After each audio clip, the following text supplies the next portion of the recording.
আচ্ছা, কখনো কি ভেবে দেখেছেন যে আপনার সবচেয়ে হ্যাপি কাস্টমাররাই আসলে আপনার বেস্ট মার্কেটিং টিম হতে পারে? আজকের এই আলোচনাটা ঠিক এই বিষয় নিয়ে। আমরা দেখব কিভাবে একটা সাধারণ সুপারিশ একটা রেফারেল আপনার ব্যবসাকে এমনভাবে এগিয়ে নিতে পারে যা হয়তো আপনি ভাবেনওনি। চলুন তাহলে গভীরে যাওয়া যাক। তো সবার আগে বোঝা দরকার এই রেফারেল জিনিসটা এত পাওয়ারফুল কেন। এর একদম মূলে যদি যান দেখবেন একটাই কারণ, আর সেটা হলো বিশ্বাস বা ট্রাস্ট। আর এই বিশ্বাসকে যখন আমরা ডেটা দিয়ে মাপি তখন যে সংখ্যাটা সামনে আসে সেটা দেখলে আসলেই অবাক হতে হয়। 92%, 92%। বিশাল একটা সংখ্যা, তাই না? কিন্তু কিসের সংখ্যা এটা? ওয়েল, এই একটা ডেটাই কিন্তু রেফারেল মার্কেটিংয়ের পুরো আইডিয়াটাকে দাঁড় করিয়ে দিয়েছে। এর মানে হল 92% মানুষ টিভি বা ইন্টারনেটের বিজ্ঞাপনের চেয়েও বেশি বিশ্বাস করে তাদের বন্ধু বা পরিবারের সুপারিশকে।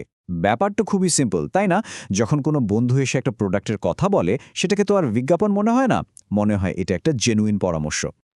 আর এই বিশ্বাসটার সরাসরি প্রভাব গিয়ে পড়ে ব্যবসার লাভ লোকসানের ওপর, কারণ বিশ্বাস থেকেই মানুষ কোনো কিছু কেনার সিদ্ধান্ত নেয়। চলুন দেখি কিভাবে এই বিশ্বাসটা শেষ পর্যন্ত টাকায় পরিণত হয়।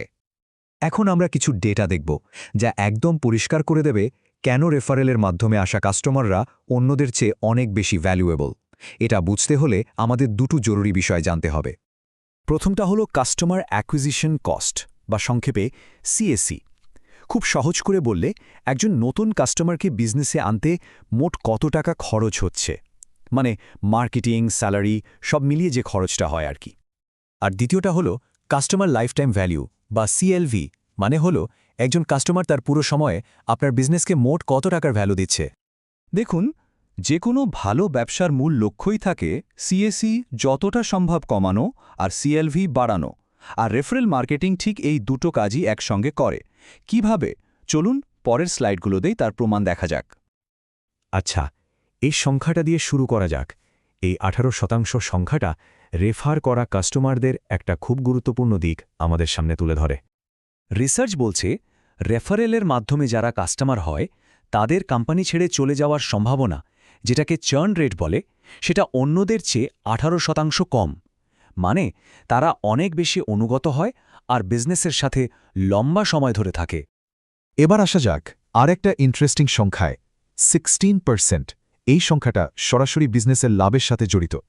রেফার করা কাস্টমারদের লাইফটাইম ভ্যালু, সিএলভি, অন্যদের থেকে গড়ে 16% বেশি হয়। তার সময়ের সাথে সাথে এই কাস্টমাররা বিজনেসের জন্য অনেক বেশি লাভজনক হয়ে ওঠে।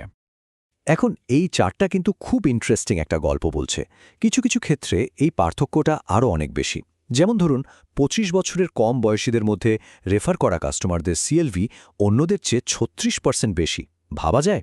হয়তো এর কারণ ইয়াং জেনারেশন বন্ধুদের মতামতের উপর অনেক বেশি নির্ভর করে। এখান থেকে পরিষ্কার বোঝা যায় কাদের উপর রেফারেলের প্রভাব কতটা বেশি। তো আমরা সংখ্যাগুলো তো দেখলাম, কিন্তু এর পেছনের সাইকোলজিটা কি? মানুষ কেন নিজের সময় দিয়ে অন্যদের কাছে একটা প্রোডাক্টের কথা বলে? এর পেছনে আসলে বেশ কয়েকটা মনস্তাত্ত্বিক কারণ কাজ করে। প্রথমত, একটা ব্যাপার কাজ করে যাকে বলে পারস্পরিকতার নীতি। যখন কেউ একটা পুরস্কার পায় তখন সেও বিনিময়ে কিছু একটা করতে চায়। এরপর আছে সোশ্যাল ক্যাপিটাল, বন্ধুকে একটা ভালো জিনিস খুঁজে দিয়ে সাহায্য করতে পারলে নিজের কাছেও ভালো লাগে। তৃতীয়ত ঘটে বিশ্বাস স্থানান্তর, বন্ধুর বিশ্বাসটা নতুন কাস্টমারের কাছে চলে আসে, ফলে রিস্ক কমে যায়। আর সবশেষে তথ্যের একটা অ্যাডভান্টেজ তো থাকেই, কারণ বন্ধুর কাছ থেকে সব জেনে বুঝে তবেই সে আসে। এই যে তারা বেশি দিন থাকে, এই বিষয়টা দ্য ওয়াটন স্কুলের একটা গবেষণাতেও উঠে এসেছে। তারা বলছে, রেফার করা কাস্টমারদের চলে যাওয়ার হার অন্যদের চেয়ে গড়ে 18% কম। তার ডেটা আর সাইকোলজি দুটোই কিন্তু একই কথা বলছে।